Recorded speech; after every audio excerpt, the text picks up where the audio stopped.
I'm not going to lie, guys. This sucks.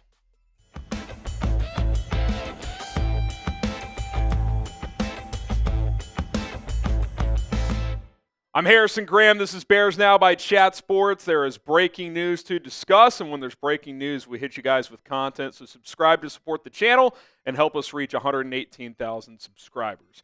All right, Jordan Schultz, who's been packing a punch this week, broke the news that the Chiefs will be placing the franchise tag on guard Trey Smith, sources tell Fox, and the goal is to still work out a long-term deal, but for now, basically, it buys them time. Obviously, the deadline for the tag was March 4th, but they went ahead and locked that in, and there had been whispers this week that they want to get a deal done. So they'll go ahead and tag them here. Jeremy Fowler echoes the second part of what Schultz said, that the priority is to get a long-term deal done. If they can't do it by the start of free agency, they'll have to clear out some money in other ways because with the tag, they're clearly over the total salary cap number, which came in today officially at $279.2 million. But clearly they feel comfortable doing that. They'll restructure Patrick Mahomes, Chris Jones, whoever they need to, if they don't iron out a long-term deal. Obviously not ideal. Obviously it sucks. But it's kind of better that you're getting this earlier in the tag window than, right near March 4th, and certainly closer to free agency for a long-term deal, because now if you're Ryan Poles, if you're Ben Johnson, if you're the staff, you can just move on, right? You can figure out where this goes from here. Don't get me wrong, pairing him with his former college teammate Darnell Wright was a dream. It's something I wanted. It had been previously reported that it is not expected that he would get franchise tag, but then when we heard the reports in the last 24, 48 hours that there's momentum growing toward a long-term deal, well, if that halted a little bit, and if you listen to Brett Veach for his words saying he feels confident in bringing him back, well, if that gets stalled a bit, you tag him. I mean that's what you do. So that is what the Chiefs have done, and now the Bears got to go in a different direction when it comes to their offensive line, which is obviously a major, major need. What is your one-word reaction to Trey Smith getting franchise tagged by the Kansas City Chiefs? Mine is sucks. What say you? Let me know in the comments section below.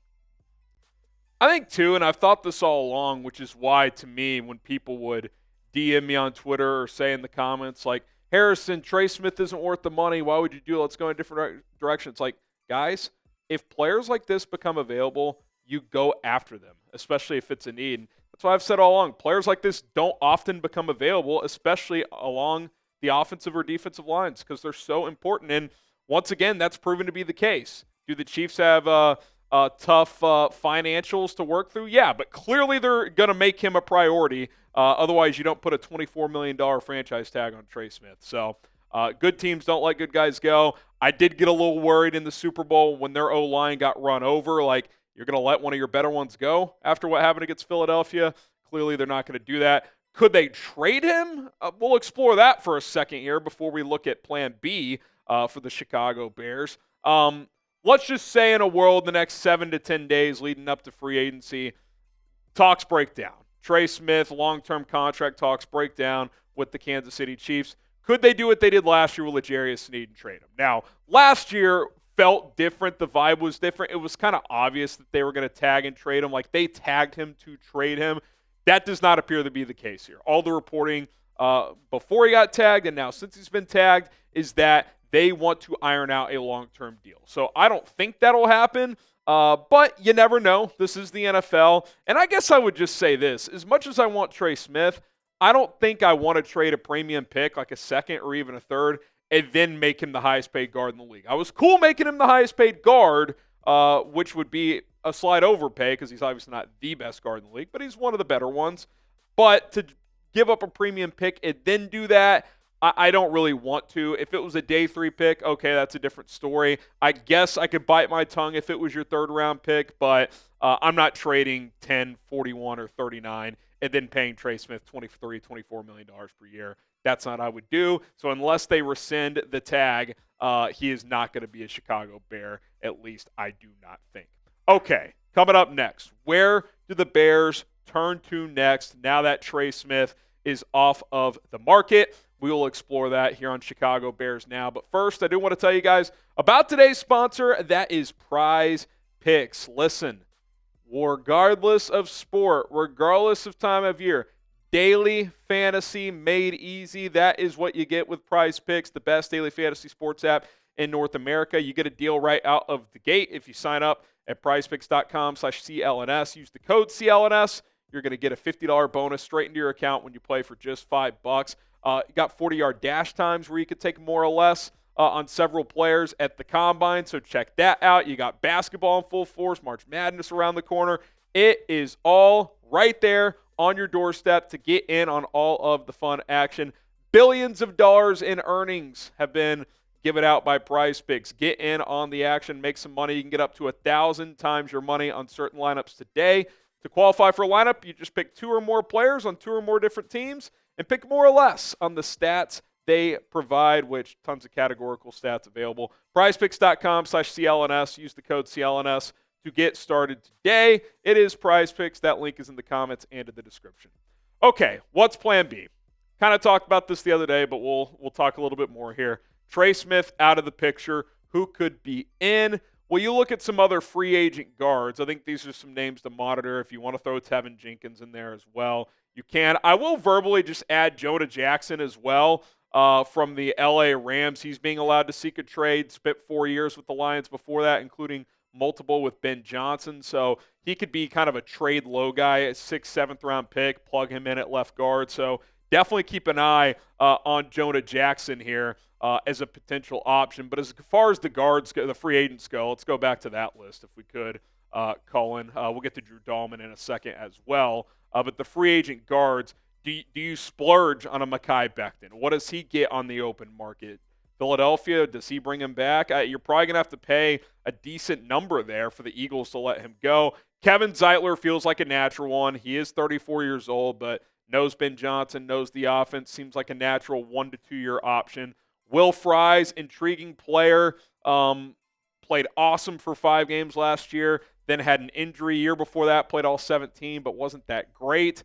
2 years prior to that, wasn't really a full-time starter, so he's an interesting case. I don't know what his market's going to be. Brandon Scherf is kind of in the Kevin Zeitler category. Really good option on a 1 or 2 year deal. Long-term, though, not really the case. He is 33 years old.